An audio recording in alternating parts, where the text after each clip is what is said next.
Am astăzi ocazia să vă prezint un vis transformat în realitate, un vis de-al meu transformat în realitate de alții, dar la care am lucrat împreună și începând de la calitatea lucrărilor pentru această proprietate, respectiv gardul, trepții ăștia din granit și după cum o să puteți vedea la fel în interior o calitate ireproșabilă, terminând cu punctul de forță, ca să numesc așa, adică panorama extraordinară pe care această casă ne oferă. Tocmai din acest motiv nici nu vreau să tai eventualele exprimări greșite pe care le fac în filmare, ca să vedeți în viu, într-un video realizat cu sinceritate și cu dragoste, ceea ce această proprietate oferă.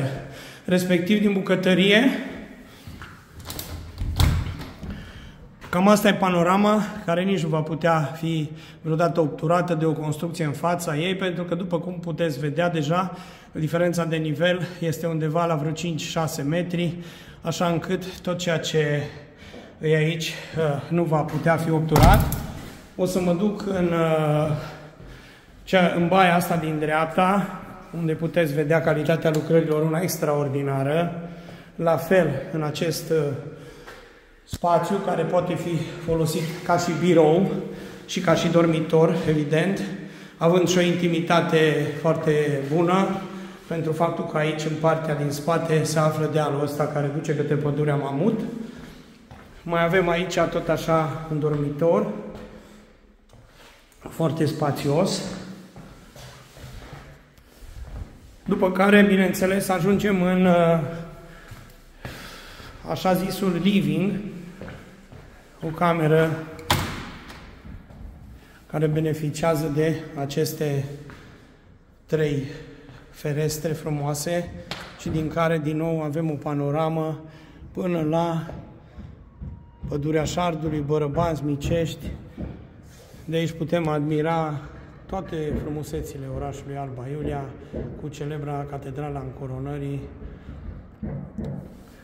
Pe urmă, evident, o să vă prezint această terasă extrem de spațioasă, de unde la fel putem urmări panorama, dar mai ales construcția cartierului, care e una foarte armonioasă, reglementată foarte bine urbanistic și se construiesc aici astfel de case pe un singur nivel, deosebite, așa cum au fost ele reglementate printr-un plus la care am lucrat vreo 5 ani, cei drept, împreună cu proprietarul.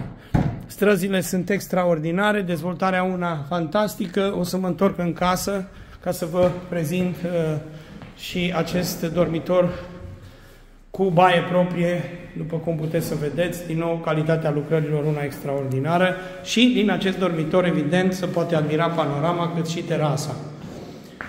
Restul detaliilor le puteți urmări pe trifuimobiliare.ro.